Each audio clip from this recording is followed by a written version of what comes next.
Então, olá. Hoje, no nosso curso de MBA Gestão e Finanças do Agronegócio, da disciplina de Gestão Sustentável dos Recursos Naturais, vamos falar um pouco sobre os aspectos do agronegócio brasileiro e do estado do Tocantins e região Sudeste. Meu nome é Johnny. O objetivo da nossa aula de hoje é compreender, um pouco da estrutura e da importância do agronegócio brasileiro, analisar as suas características socioeconômicas e ambientais, identificar as potencialidades e desafios do região sudeste do Tocantins, definir instrumentos de gestão e aí discutir algumas proposições estratégicas. Primeiramente, uma coisa que tem que ficar registrada na nossa mente, no nosso conceito, é o conceito de agronegócio.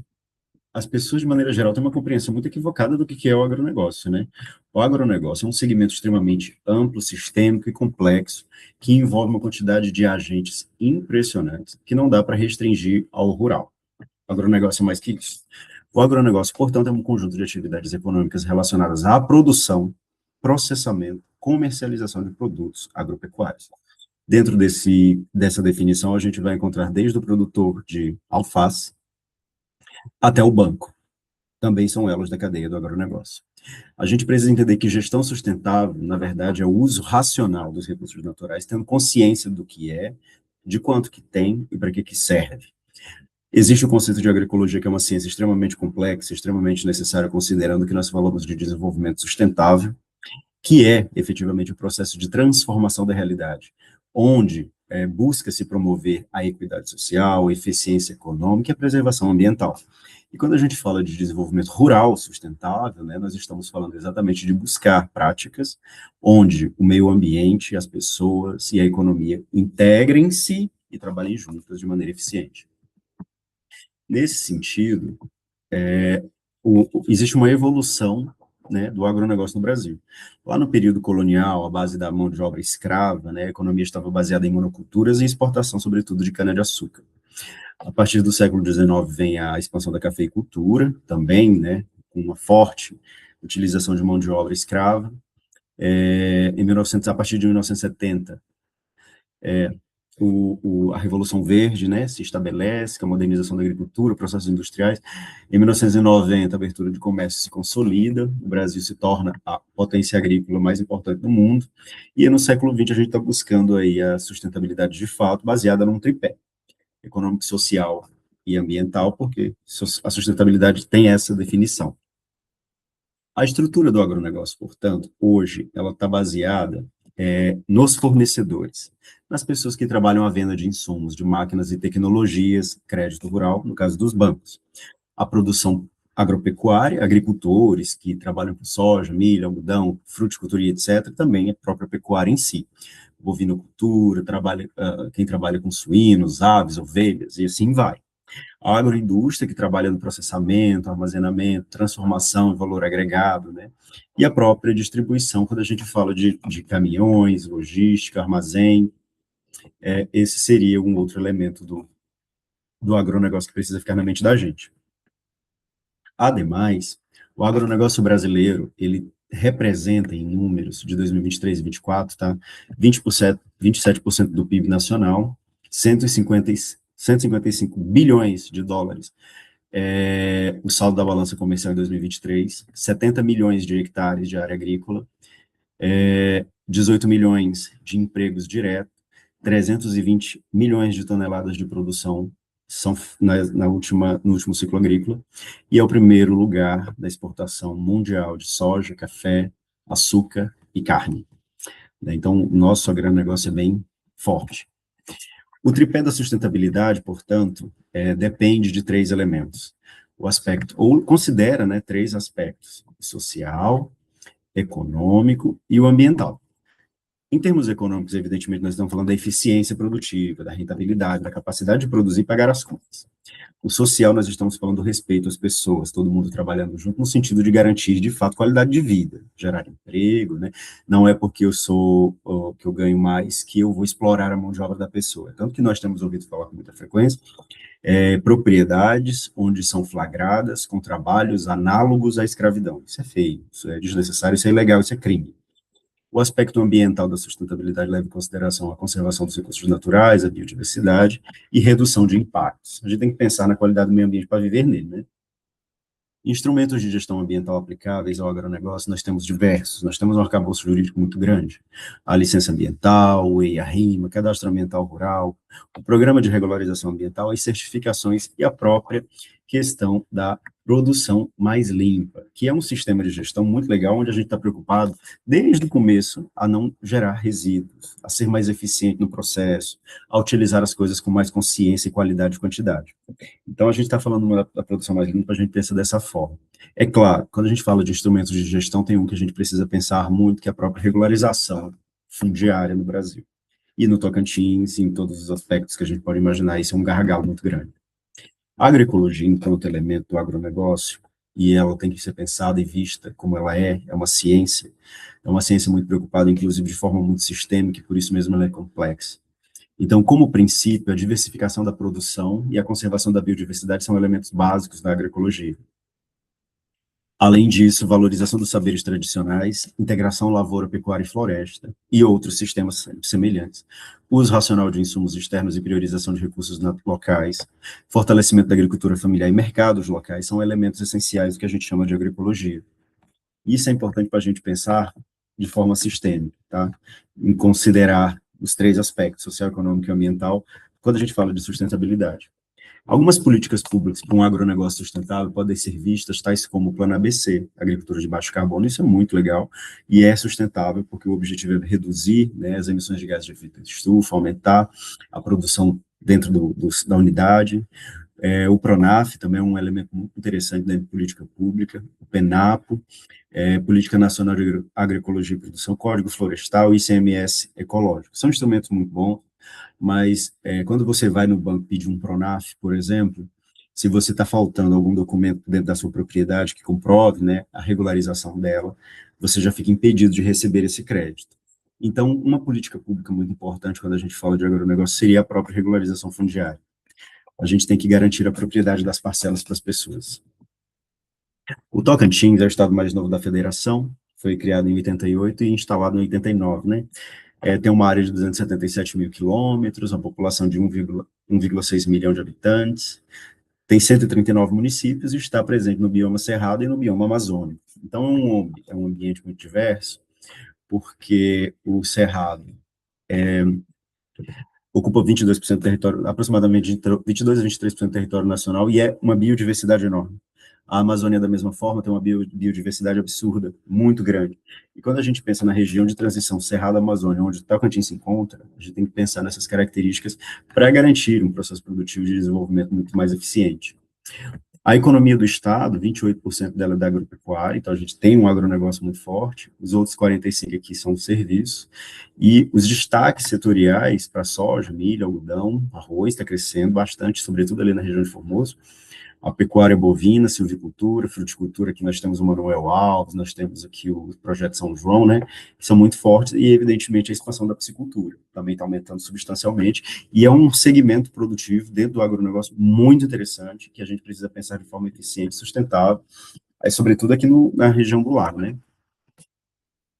Na década de 90, o Tocantins se expande enquanto fronteira agrícola, juntamente com as regiões, fundamentalmente do Mato Piba, né. Nos anos 2000, a soja se consolida. Em 2010, a produção começa a se diversificar, baseada nos investimentos com irrigação. E aí eu volto a falar dos projetos de assentamentos, tais como Manuel Alves, o São João e outros, né? E a busca pela sustentabilidade atual, onde a gente está tentando trabalhar com consciência, porque o mercado internacional pede isso também, pressionam a gente aqui. Então, a gente fala de um boi verde, de área zero desmatamento, a gente fala de certificação. Então, hoje a gente está com uma economia voltada mais para isso.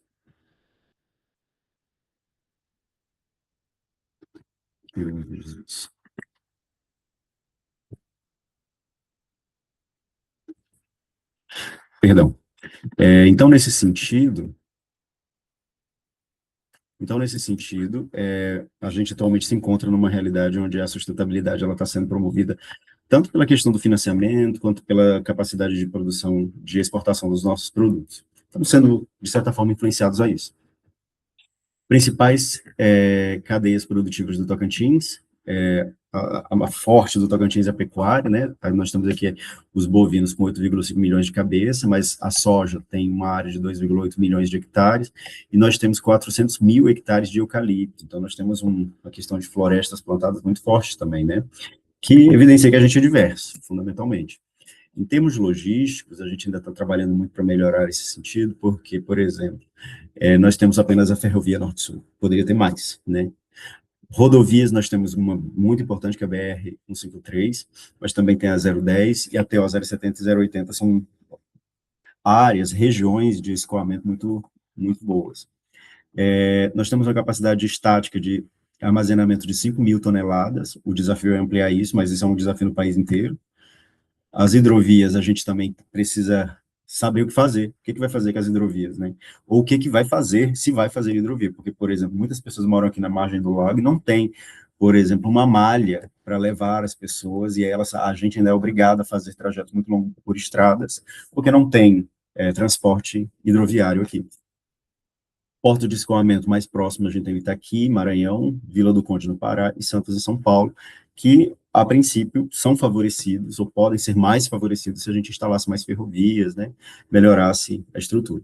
Qual que é o desafio logístico da gente? É levar a capacidade de escoamento, reduzir os gargalos, e trabalhar com transportes multimodais. Eu acho que essa que é a principal a oportunidade que a gente tem aí. Em termos de recursos hídricos e potencial para irrigação, é uma área muito interessante de se pensar, de se discutir, de se falar, porque potencial nós temos muito. 320 quilômetros cúbicos por ano de água disponível.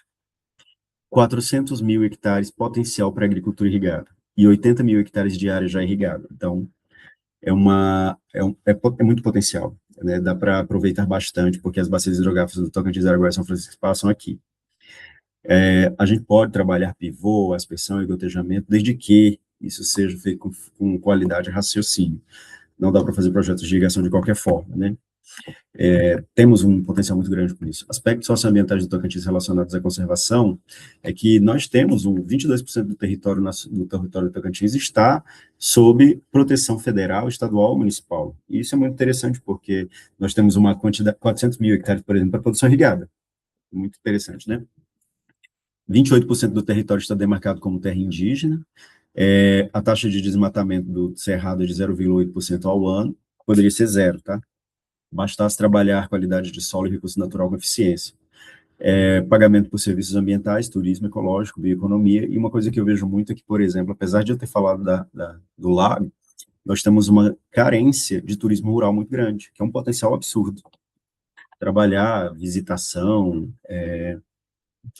fazer, no sentido de, por exemplo, visitar produtores que trabalham com artesanatos e a gente pode almoçar lá. Criar um turismo rural, isso não tem, né? E eu acho uma oportunidade muito grande. No Tocantins, a agricultura familiar é muito forte, né? Nós temos 120 mil estabelecimentos, 70% do total de estabelecimentos do estado são de agricultores familiares. Então, é um público muito interessante que trabalha um outro segmento. O foco dele não é necessariamente trabalhar a exportação, né, de commodities, e isso precisa ser levado em conta. 30% da área agrícola do estado está sob a mão desse grupo, trabalhando produção de mandioca, milho, feijão, hortaliças, fruticultura, pecuária de leite e extrativismo. O desafio para essas pessoas é o acesso ao crédito, ter assistência técnica que não chega. Muito certamente, uma boa parcela desse número também sofre com a falta de regularização fundiária e, consequentemente, o acesso ao crédito fica inviabilizado. Nós temos um arcabouço estrutural muito interessante em termos de centros de pesquisa. Temos universidades públicas e privadas de muito renome na região, né? A UFT, a Unitins, o IFTO. Nós temos a Católica, a Embrapa. Nós temos universidades muito fortes aqui na região. Nós também temos parques tecnológicos, né, que o próprio governo do estado acaba criando incubadoras para o agronegócio. A agricultura de precisão está aumentando o seu aspecto e seu espectro dentro do estado, com a utilização de drones, sensoramento remoto, software de gestão. Isso está se tornando uma coisa muito tecnificada, a agricultura 4.0 agora, né? Temos aqui, inclusive, a base da utilização do conhecimento desse centro de pesquisa, o desenvolvimento de biotecnologias, desenvolvimento de cultivares adaptados, utilização de insumos, né, da região, para garantir aí um processo produtivo agropecuário mais eficiente. O nosso desafio é garantir que essas informações cheguem aos produtores, que eles sejam capacitados, que eles possam produzir de fato com consciência e qualidade. O Estado do Tocantins tem um marco regulatório quando a gente fala de agronegócio. Tá? Primeiro, nós temos a Lei Estadual de Mudanças Climáticas Globais, que é de 2018, e aí ela tenta trabalhar a questão da mitigação dos gases de efeito estufa.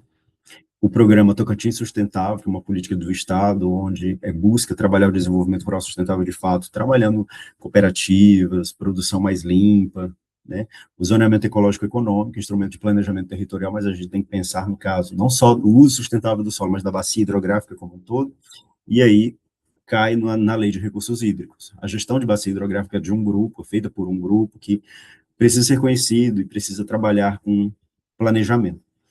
Política estadual de agroecologia é um incentivo à produção orgânica, agroecológica e agricultura familiar. E isso é interessante porque 70% dos estabelecimentos são de agricultura familiar, né? Qual que é o desafio do agronegócio brasileiro e agronegócio tocantinense? O maior desafio, consequentemente, com certeza, é o desmatamento. E o desmatamento tem uma relação íntima, próxima, direta com a degradação do solo. Quando o solo perde a sua capacidade produtiva, evidentemente o agricultor quer ir para outro lugar. É simples assim. Se eu não consigo produzir aqui, vou produzir em outro lugar. E aí, para ir produzir em outro lugar, eu tenho que desmatar. E, da mesma forma, a degradação do solo está muito relacionada à contaminação hídrica.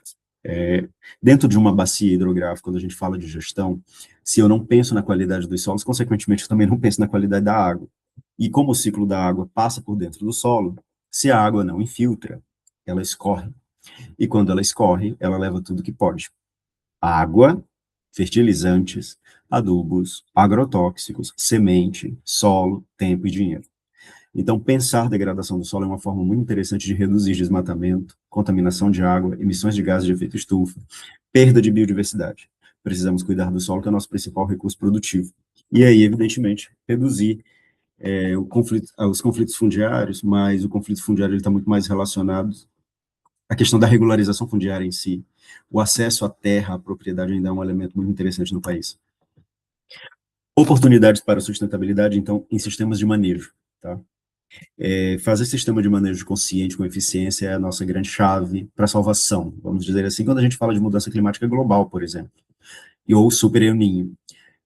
Sistemas que trabalhem a diversidade, integração lavoura-pecuária, integração lavoura-pecuária-floresta, sistema plantio direto, sistemas agroflorestais, isso são alternativas extremamente importantes e interessantes quando a gente vislumbra o futuro. A recuperação de pastagens é um elemento essencial, considerando que o Tocantins é um baita produtor de pecuária, um baita pecuarista. Os sistemas agroflorestais, como eu acabei de dizer, promover a bioeconomia, trabalhar com energias renováveis, uso de biomassa, solar e eólica. Inclusive, eu não conheço parques eólicos no Tocantins. Se alguém souber, fica à vontade para compartilhar. Trabalhar mercados diferentes, certificação orgânica, rastreabilidade. Hoje a pecuária está muito forte a questão da rastreabilidade. Quais são os indicadores de sustentabilidade que a gente pode medir?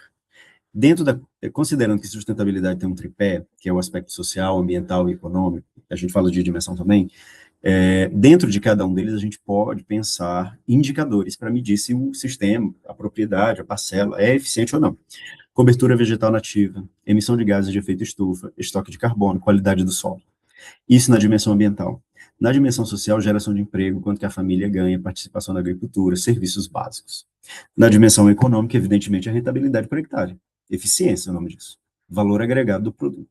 Quanto que eu produzo mais na mesma área um ano para o outro, eu produzo menos no ano para o outro. Isso tem que ser pensado. Casos de sucesso que a gente pode citar, o sistema Integração Lavoura, Pecuária e Floresta lá no Formoso, onde eles estão tendo ganhos substanciais trabalhando soja, criação de gado bovino no meio de eucalipto. Então, isso está funcionando.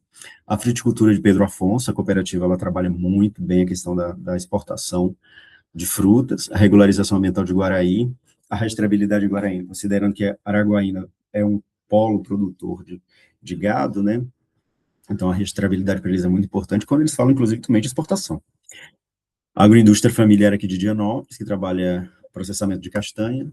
Então, em relação ao estado do Tocantins, ele tem um potencial enorme. E aí, quando a gente pensa nas outras regiões, não poderia ser diferente. O que compõe o estado do Tocantins são as diversas regiões que ele possui. A expansão agrícola deve ser conciliada com a conservação do cerrado e dos recursos hídricos, não tem como Não existe planta, não existe nenhuma planta que absorve elementos na forma sólida. Nutrientes precisam ser dissolvidos em água. Para a água entrar no solo, o solo tem que ter condições. Então, tem que ser pensado de forma sustentável, tem que ser pensado de forma sistêmica. A agricultura familiar representa um importante ator social, então tem que botar ele na equação. A inovação tecnológica e política pública precisa chegar nessas pessoas. E aí o indicador de sustentabilidade deve orientar o planejamento. A ação territorial deve orientar o, o empresário rural também.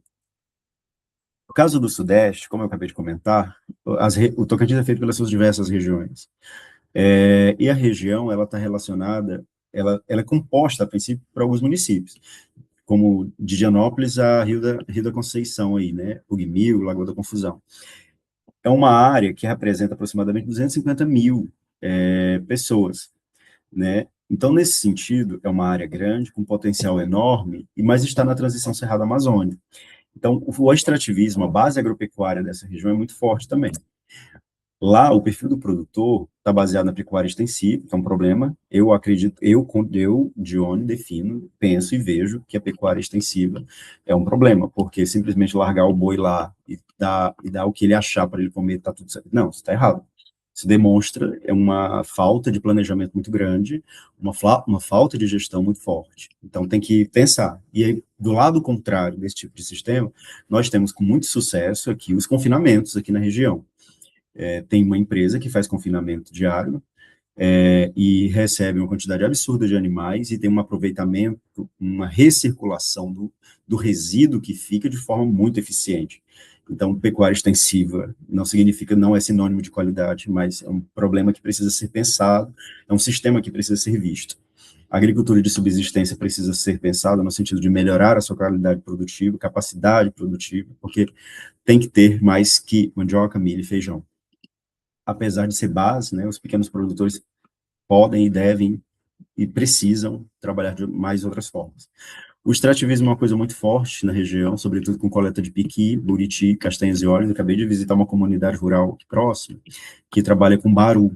Eu nunca nem tinha ouvido falar, não conhecia, fiquei impressionado com o potencial disso. A fruticultura, manga, coco e maracujá em expansão estão muito fortes nas áreas irrigadas, e aí nesses projetos de assentamento do Estado são muito evidentes. Manuel Alves, eu tive a oportunidade de conhecer, que trabalha com banana e coco, é muito, muito bonito, inclusive, e a própria produção de mel, é uma área que eu vejo que está crescendo, tive a oportunidade de conhecer recentemente uma apicultora, e ela fala das dificuldades, das felicidades que trabalha. As potencialidades agrícolas regionais, independente de qualquer segmento, depende da qualidade de solos. No caso do Sudeste do Tocantins, predominantemente os solos de lá são lotossolos. Eles têm potencial produtivo porque eles são estruturalmente mais fortes, mais resistentes. Mas eles são ácidos por natureza e de baixa fertilidade. Então tem que cuidar desses solos, caso contrário a produção não vai para frente. O clima no Tocantins inteiro é dividido em duas grandes regiões, né, uma seca e uma com chuva, e isso precisa ser pensado, inclusive, no planejamento, né? Não vou plantar na seca, ou se eu vou plantar, tenho que plantar uma coisa com consciência que vai resistir, por exemplo, né? Os recursos hídricos, predominantemente, devem ser pensados para garantir a sua perenidade, as nascentes devem ter seu reflorestamento feito, né, protegido. Existe uma quantidade impressionante de diversidade de vegetais com potenciais para o agronegócio. Vamos falar assim, piqui, sabonete. Já pensou sabonete de piqui, shampoo de piqui? Não sei se existe, mas eu gosto muito do cheiro, eu acho que seria uma coisa interessante. Sorvete de buriti, que eu adoro, conheço, suco de buriti, doce de buriti, o cajuí, óleos essenciais são coisas muito legais de se pensar.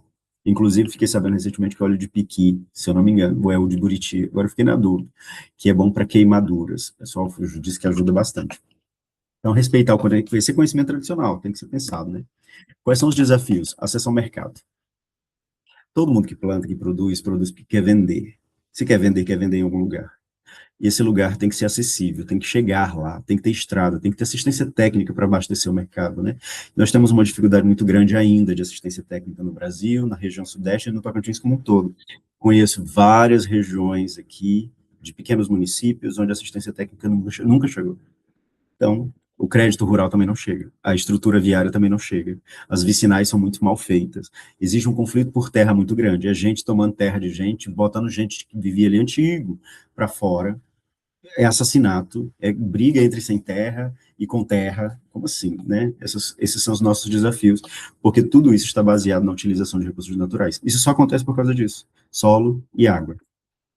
Os sistemas produtivos tradicionais, predominantemente vistos na região, é a roça no toco. A roça no toco é um sistema onde a floresta é derrubada, queimada e depois plantada. Em resumo, é isso.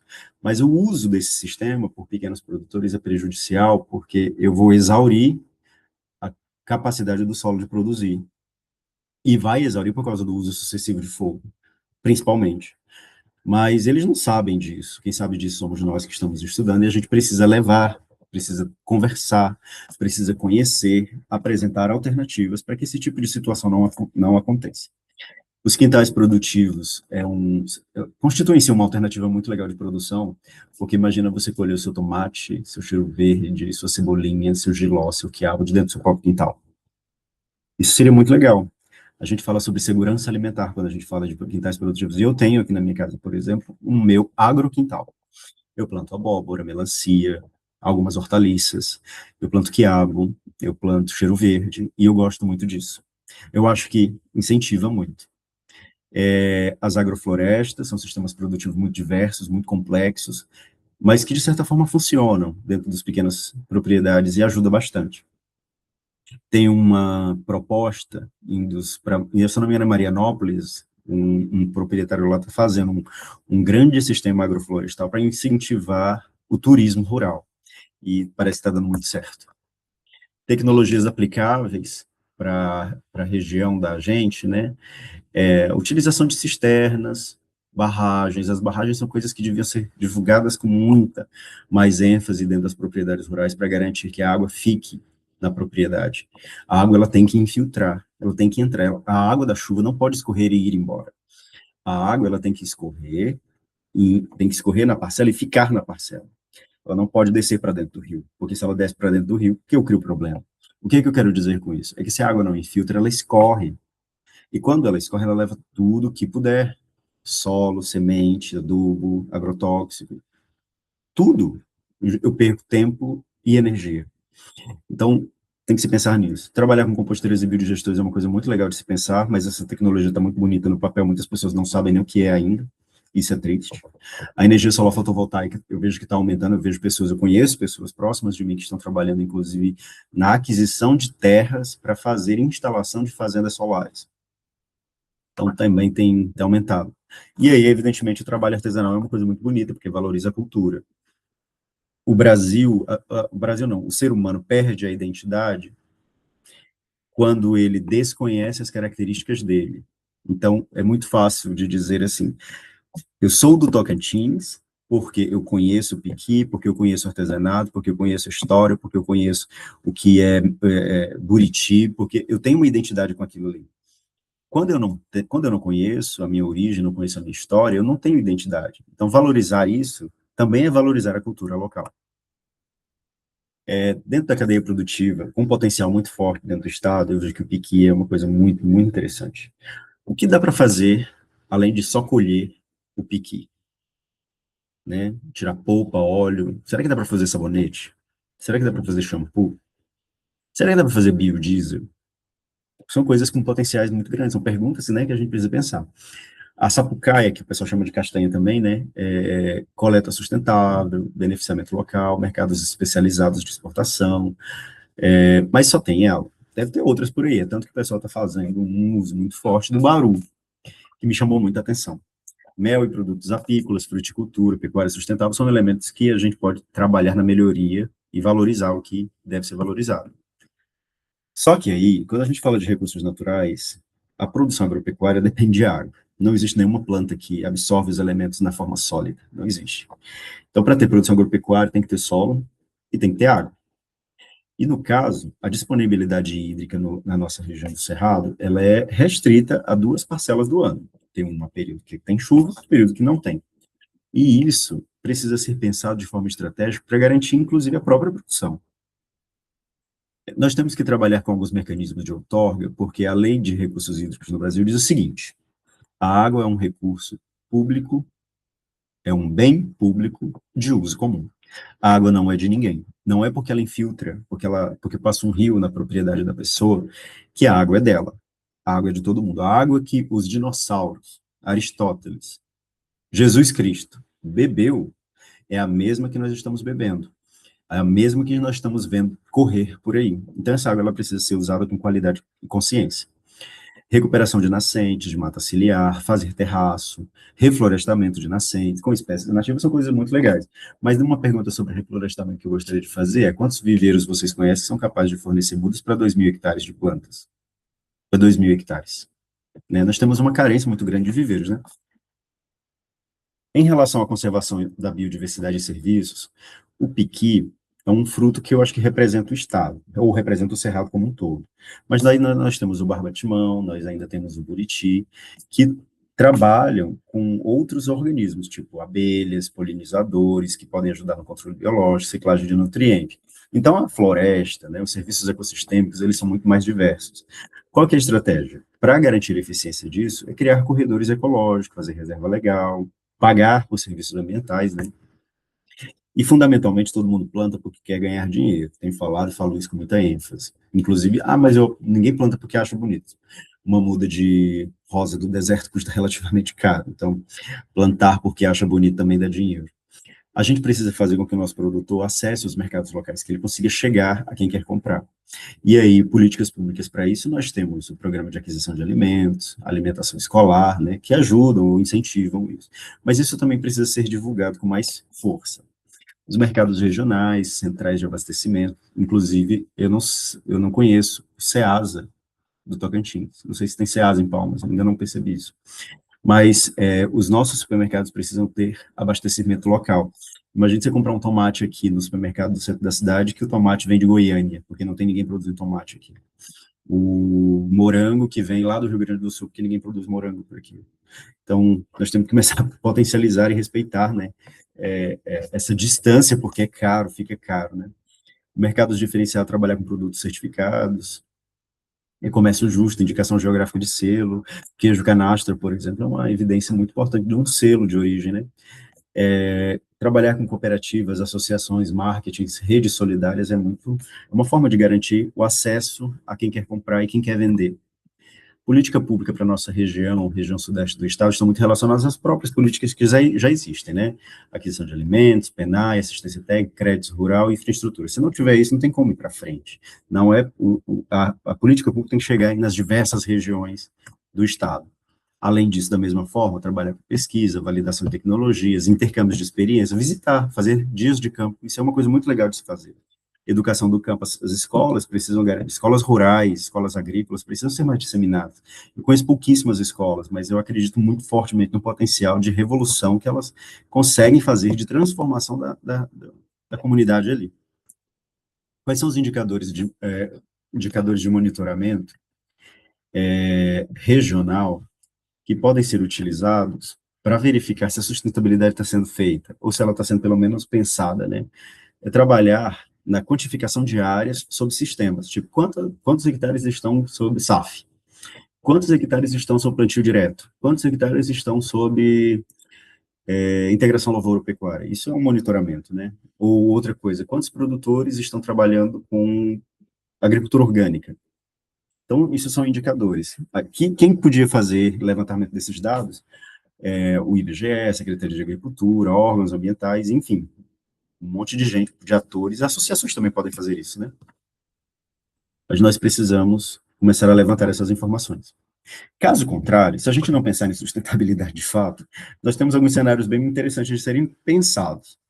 No cenário 1, é fazer mercado como se faz, a expansão agropecuária ela é convencional, vai continuar tendo uma pressão crescente sobre recursos naturais, conflitos socioambientais vão ficar mais intensificados e existe baixíssima agregação de valor nos produtos.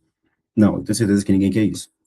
Mas quando a gente fala de um cenário futuro, por exemplo, uma transição, a gente fala de adoção de sistemas integrados. E aí eu volto a falar, SAF, ILPF, SPD, são sistemas que fazem isso. Valorização da sociobiodiversidade, respeitar a natureza como ela é, fortalecer a governança participativa, os comitês de bacias, as associações, cooperativas, né, e melhorar a qualidade de vida rural. É tanto que tem se difundido que está havendo um movimento contrário. As pessoas estão saindo da cidade para ir para o campo. Antigamente era o contrário, saía do campo porque queria ir para a cidade, ter melhores condições de vida. Agora é o contrário. E o cenário 3 é um colapso socioambiental se ninguém fizer nada. Degradação irreversível do solo e dos recursos. O solo e a água interagem juntos. Se degradar o solo, você vai degradar a água. Não tem como fazer uma coisa isolada da outra. Perda da biodiversidade dos serviços ecossistêmicos. Infiltração é um serviço ecossistêmico. Quanto é que se pagaria para o solo fazer isso de graça?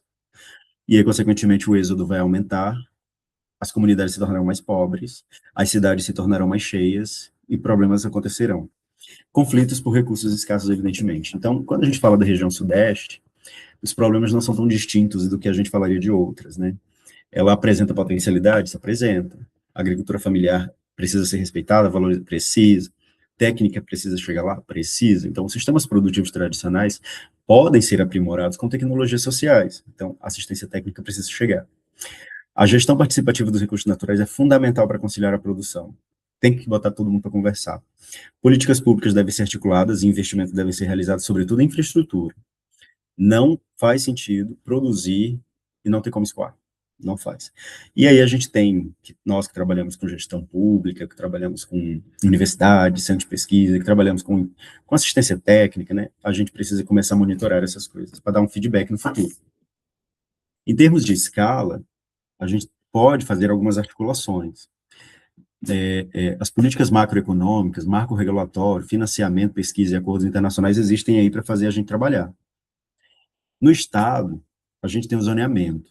O zoneamento tem o objetivo de garantir que uma região aproveite o potencial dela para produzir aquilo. Políticas setoriais integradas, infraestrutura logística e de armazém e o próprio marco regulatório estadual.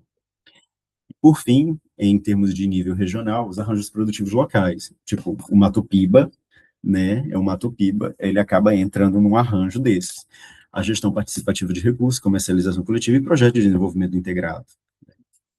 No caso, para fazer uma transição sustentável de fato, lá aqui na região, primeiro a gente tem que fortalecer a governança. É preciso que nós conheçamos quem participa dos comitês, quem está preocupado de fato com o agronegócio, quem está preocupado de fato com a qualidade dos solos, quem está preocupado com o investimento, com o financiamento agrícola, a gente tem que pensar nisso. Inovação contextualizada, a gente tem que pensar nos órgãos de pesquisa, na pesquisa que está sendo desenvolvida, quem é que está fazendo, e se essa pesquisa fica, né? Isso é importante.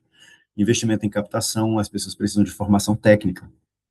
Se eu quero trabalhar, por exemplo, com sabonetes artesanais, shampoos sólidos, e eu não sei, eu tenho que levar essa informação para a comunidade que precisa saber disso. Acesso a mercados diferenciados, exportação, por exemplo. Simples. O açaí é uma cultura que me chama muita atenção porque ela conquistou o planeta, praticamente. Você ouve falar de açaí de norte a sul do país, de leste a oeste. Então, será que o piqui, o baru, o buriti chegariam nesse mesmo nível de acesso? Isso é interessante, né? E aí, monitoramento e avaliação, a qualidade é fundamental, tem que pensar nisso.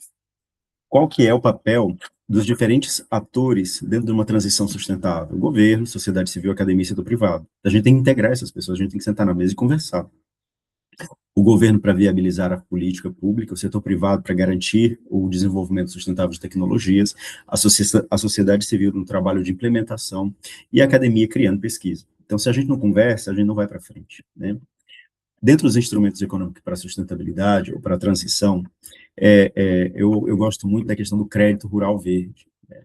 Ou o pagamento por serviços ambientais, que é, por exemplo, está todo mundo falando de crédito de carbono, mas as pessoas falam de crédito de carbono quando a gente fala da árvore em pé, quando a gente fala da floresta de pé. Mas e o produtor, ou os produtores, que têm sistemas de manejo, onde eles tiram gás, tiram carbono atmosférico e colocam no solo só para o sistema de manejo, isso não conta? Porque imagina o cara coloca 3 toneladas de carbono atmosférico por ano na área dele com o sistema de manejo. Isso não conta? Isso deveria ser pensado. Políticas públicas sustentáveis, compras sustentáveis, garantir, né? Isso está acontecendo muito. A questão da alimentação escolar, né? É uma coisa muito fácil de fazer, inclusive, não é muito difícil. É uma compra direta. Selos e certificações de Fundo de Desenvolvimento Regional são outros instrumentos.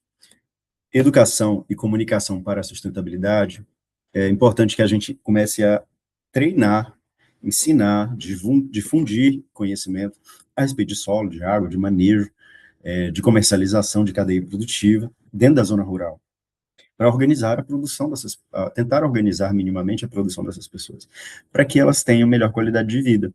Nesse sentido, educação e comunicação andam juntos, porque fazer extensão rural requer conhecer as pessoas e ouvi-las.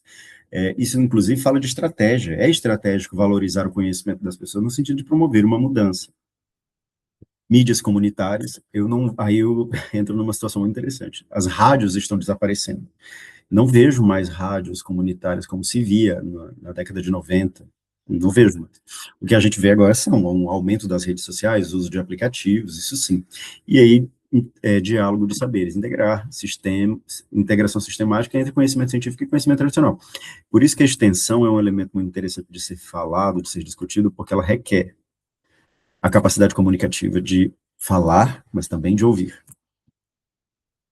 Existe uma quantidade de linhas de pesquisas prioritárias que são extremamente importantes quando a gente fala de desenvolvimento sustentável. Primeiro delas é a adaptação edafoclimática. Se a gente quer trabalhar trigo no cerrado, a gente primeiro tem que conhecer o cerrado, para depois também, ou paralelamente, conhecer o trigo. Porque se eles são incompatíveis, eu tenho que trabalhar pesquisas de desenvolvimento. Eu tenho que fazer melhoramento dessa cultura para ela chegar aqui. Da mesma forma que foi para a soja na década de 60. Ela teve muitas áreas de pesquisa, foram muitos experimentos de melhoramento genético, até ela se estabelecer. Então, sistemas integrados de produção, tipo SAFs, ILPF, Sistema Plantio Direto, valorização da sociobiodiversidade, existe um monte de pesquisa que a gente pode estar desenvolvendo para garantir ou para reafirmar o desenvolvimento sustentável no campo. O campo, a prática agrícola, a prática agropecuária, ela pode passar por desenvolvimento, por estratégias de avaliação ou de gestão. O detalhe é que, assim, nós temos produtores de um tipo e produtores de outro tipo, com níveis acadêmicos e com níveis não acadêmicos, analfabetos e alfabetizados. Mas quando o próprio campo já permeia essa diversidade de pessoas, de agentes, e todos trabalham de uma maneira muito diferente, ou trabalham da maneira como acham que sabem. Mas para nós que trabalhamos com gestão, a gente precisa monitorar, avaliar isso da seguinte forma, fazendo avaliação de planejamento, verificando o planejamento, se existe o planejamento, como é que foi implementado. Se foi implementado, o que deu de resultado? A gente está monitorando, está avaliando isso, quanto é que deu, o que produziu, o que sobrou. E aí a gente faz uma avaliação se foi positiva ou se foi negativa, para depois descobrir como melhorar, aprender com isso e corrigir. Existem métodos de gestão, que é o SPDA, por exemplo, é muito interessante, muito parecido com isso aqui que nós estamos falando. Então, essa escala de 1 a 5, ela está na cabeça da gente, mas na maioria dos casos ela não está na cabeça do pequeno produtor. Está na cabeça do grande produtor, do empresário rural. Então, como conclusões, o agronegócio brasileiro, ele é estratégico. Nós sabemos disso. Ele é a base da economia, fundamentalmente. O Tocantins só cresce em termos de agronegócio, em termos de desenvolvimento de Estado, né? Então, a gente tem que pensar no agronegócio como um grande aliado. A região sudeste, ela também está pegando esse mesmo bonde, vamos falar assim, ela está crescendo da mesma forma, mas nós precisamos trabalhar numa consciência de fazer isso da melhor maneira possível. Vai crescer? Vai, mas vamos crescer com consciência e com segurança, por meio de uma transição sustentável. E essa transição depende fortemente da gestão correta dos recursos naturais. Como recomendações, o gestor público tem que trabalhar, tem que priorizar a assistência técnica. Os produtores, eles têm que adotar gradualmente sistemas de manejo mais eficientes, sobretudo quando eu falo de água, tá? Trabalhar com terraço, trabalhar com curva de nível, mas nós temos um problema técnico também, muitos profissionais não sabem fazer isso, né? As instituições de pesquisa devem começar a valorizar mais o local e conhecer a realidade local, para, inclusive, propor soluções locais. A sociedade civil precisa fortalecer sua organização, trabalhar com associações, cooperativas. Eu não conheço muitas cooperativas aqui na região do Tocantins. Aqui no Tocantins eu não conheço. Não conheço muitas cooperativas de agricultores familiares, por exemplo. Não conheço muitas cooperativas de... Tem muitas cooperativas de crédito. Sicredi, né? Inclusive eu sou do Sicredi. Mas precisamos de mais agentes da sociedade civil organizada. E o setor privado, né? Que ele é um grande aliado do agronegócio, investir em cadeias produtivas sustentáveis e em parcerias produtores da região. Por fim, eu agradeço, fico por aqui e coloco-me à disposição para a gente para a gente conversar no que for possível e tiver dúvidas. Muito obrigado.